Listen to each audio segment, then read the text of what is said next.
Nigerian अरबपति फेमी ओटेडोला, जो x chairman fort of PLC और संस्थापक रहे हैं जिनोम पेट्रोलियम के, उनसे एक साक्षात्कार के दौरान पूछा गया कि क्या उन्हें ध्यान है कि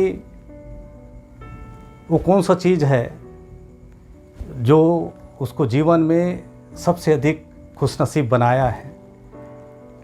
और इसके उत्तर में उन्होंने हैप्पीनेस के 4 स्टेज बताए।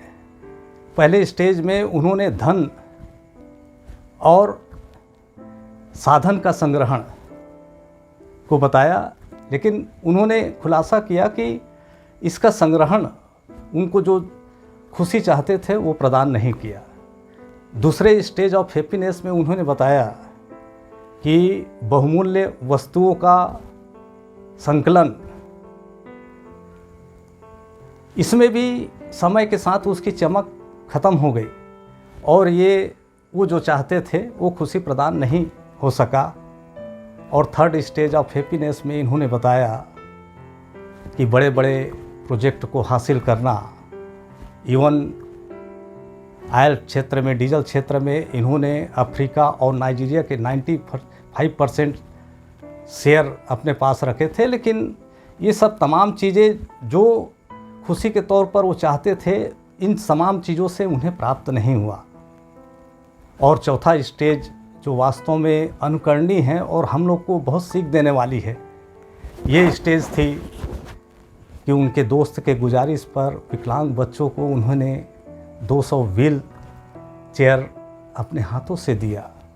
इस दौरान समारोह में उत्साह का माहौल था, बच्चों के चेहरे में मुस्कान था और बच्चों को ऐसा महसूस हुआ कि जीवन में उन्होंने एक जैकपॉट प्राप्त कर लिया है। बहुत बड़ा उल्लास का माहौल था, हर बच्चे के चेहरे में एक सुकूनियत था, मुस्कान था। और इसी समारोह के दौरान एक बच्चे ने उनका पैर पकड़ लिया, तो फेमी उनसे पूछते हैं कुछ और चाहिए क्या? तो बच्चे ने जवाब दिया, नहीं, मैं आपके चेहरे को देखना चाहता हूँ। और फेमी जब झुके तो उन्होंने बड़े मुस्कान के साथ फेमी के चेहरे को देखा और बोला, ये चेहरा मैं याद रखना चाहता हूँ कि ज़िंदगी में जब हम स्वर्ग में मिले तो इस चेहरे को मैं पहचान सकूं और उस समय धन्यवाद कर सकूं। और यही एक छोटी सी घटना ने फेमी के जीवन में परिवर्तन का काम किया और उन्होंने वो खुशी महसूस की जो आपको 3 स्टेज में नहीं प्राप्त हुआ था, वस्तुओं के ना तो संग्रहण में, ना तो धन के संग्रहण में, ना बहुत बड़े प्रोजेक्ट को हासिल करने के तौर पर। और इसका परिणाम भी है, उन्होंने बहुत परोपकारी कार्यों में अपना जीवन न्यौछावर कर दिया। जीवन में जब हम एक्स एक्सिस में धन को और वाई एक्सिस में खुशी को रखते हैं तो आप देखेंगे जो खुशी का पैमाना है, जैसे जैसे धन बढ़ता है ए से बी तक, वैसे वैसे खुशी बढ़ता है।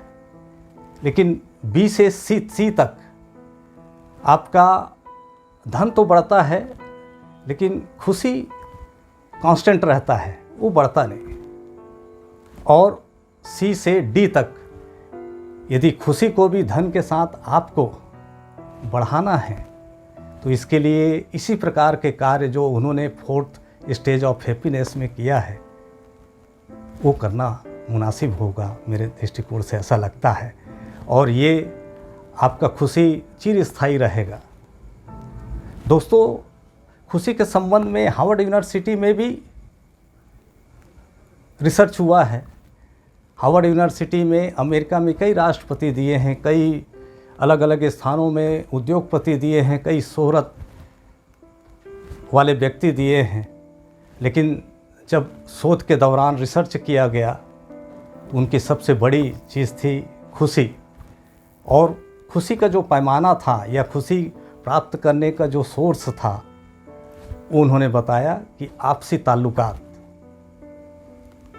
आपके उम्दा आपसी ताल्लुकात आपकी खुशी को बढ़ाते हैं और यही ताल्लुकात आपको उत्तरदायित्व का भी बोध कराते हैं। और इसीलिए मेरे दृष्टिकोण से यदि मैं एक्स एक्सिस में उत्तरदायित्व को और वाई एक्सिस में नियंत्रण को रखूं तो जो इसका रिजल्टेंट होता है वो हैप्पीनेस का होता है। तो जैसे जैसे उत्तरदायित्व और नियंत्रण के भाव बढ़ते जाते हैं, आपका खुशी का पैमाना भी वैसा ही बढ़ता है। तो दोस्तों, आप समझ सकते हैं कि आपका धन या संसाधन या आपके बड़े बड़े प्रोजेक्ट आपको एक निश्चित समय तक खुशी दे सकते हैं और ये खुशी समय के साथ खत्म हो जाता है। इसलिए आपको चिरस्थायी खुशी के लिए प्रयास करना चाहिए, जो फेमी ने अपने 4th स्टेज ऑफ हैप्पीनेस में बताया है। तो दोस्तों, अभी तक का सफ़र यहीं तक।